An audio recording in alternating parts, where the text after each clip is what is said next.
Hello and a big welcome to the Sim Hangar. My name's Mark. Thanks for watching and let's get started. Today it's update 3 from FSExpo 2021 being held in San Diego in the States from the 24th to 26th of September.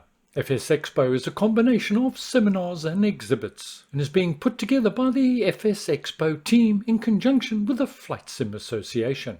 I'm attending online. I've done videos on a number of the new announcements. If you've missed any of these, I'll leave links to these videos in the notes below.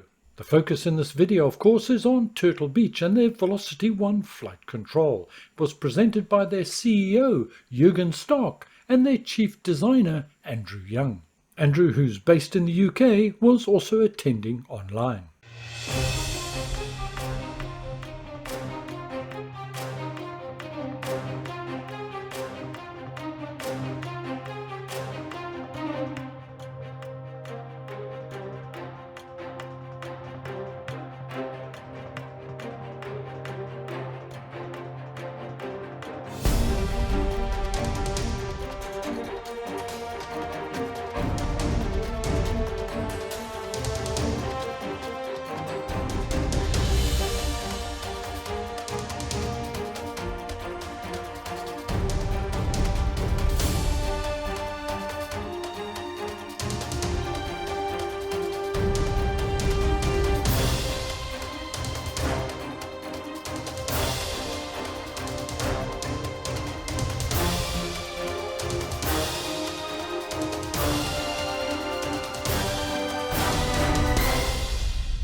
Wanted a very good yoke, good feel, no grease. I can't tell you how many times I've picked up my Satec yoke by the axle and got stuff all over my hands.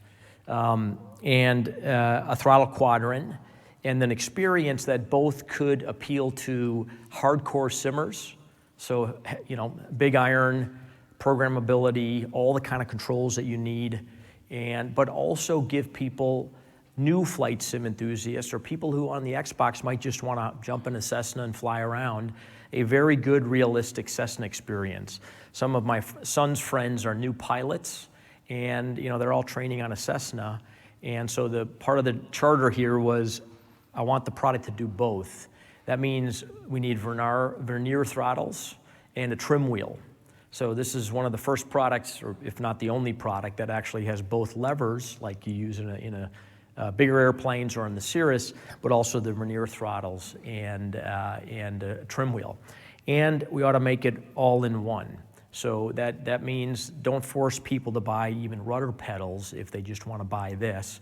So you have the ability to control the rudder on the back of the yoke. And some of the areas we've been working on are things like really precision machined, low coefficient friction bearings, precision shafts, making sure that they meet the requirements for precision flying. And we understand through our experience that it's key that the response is smooth and it's linear. And it's reliable.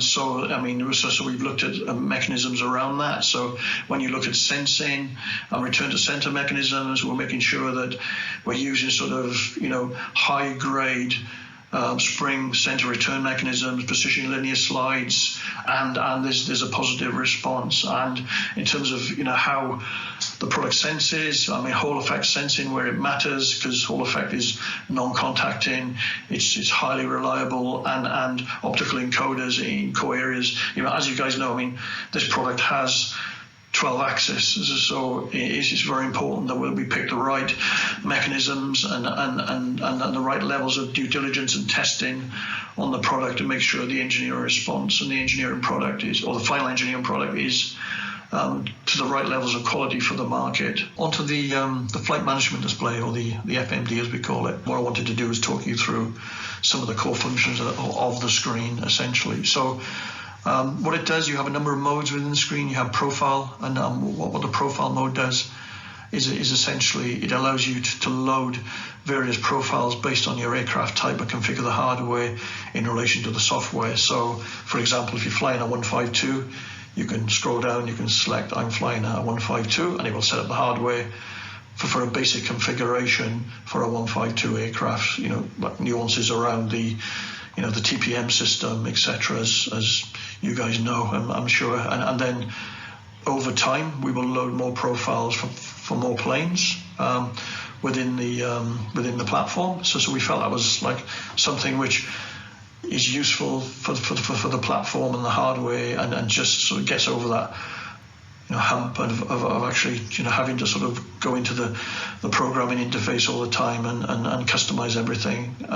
So we felt that was an important feature. I mean, training for us was all about mitigating the learning curve. Essentially, we did a lot of beta testing with the product. We did beta testing with pro pilots and prosimmers, and we also did some beta testing with people who've never played the platform before. And one of the core things we noticed with that latter group was that when you sit them down in front of the product, they're like, well, what do I do? What do I touch? How does this work? And so what we did was built in a training mode. So essentially, if you're in training mode, you can select any axis or button. And what it does, it shows you and tells you what that button does within the software and the hardware. So hopefully that sort of mitigates the barrier to entry. Okay, so this is the status indicator panel, or the SIP as we call it for short. Because we have like fully integrated RGB lighting on the product, what we wanted to do was give real-time alerts within the hardware related to the software. And what we're doing with integration within the game is that basically at launch it'll come with sort of standard SIP interface, as you can see within the illustration here, which are core functions within a generic aircraft. But what you can do over time is basically it comes with a blank status indicator panel as well, and a range of decals. So what you can do, you can actually, through the interface, you can program your warning lights on your status indicators for your own, personal customization or setup. Okay, so what's in the box? As you can see, there's a number of elements we've included within the Velocity One Flight package to ensure that we're as universal as we can be at launch.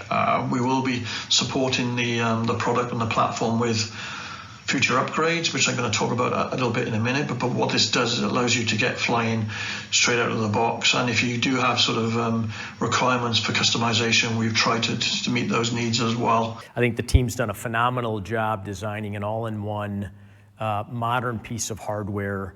As Andrew mentioned, the hardware has a lot more capability right now than Microsoft Flight Sim 2020 can support. So one of the things we're working on is making sure that everything works correctly with Flight Sim 2020. We're kind of blazing the trail here with Microsoft. You're probably all wondering when this is coming. It'll be arriving before holiday, maybe well before holiday. That's our goal. $379, and as Andrew mentioned, the product will get upgrades over time as Microsoft Flight Sim allows more integration in terms of status indicators, programmability, all of that. And we're working on a number of additional products to add on as well. This is now a new small team within Turtle Beach that's going to continue to do what they're doing. Well, from what they've said, I can't wait to get my hands on it and give it a go. This product certainly seems to have a lot of bases covered. Keep your eye on their websites for more details and pre-order dates. From what Jürgen said, I think we can expect shipping around about October, November. Thank you very much for joining me today. I hope you found this useful and informative. Stay well, look after yourselves. I'll catch you on the next video. Bye for now.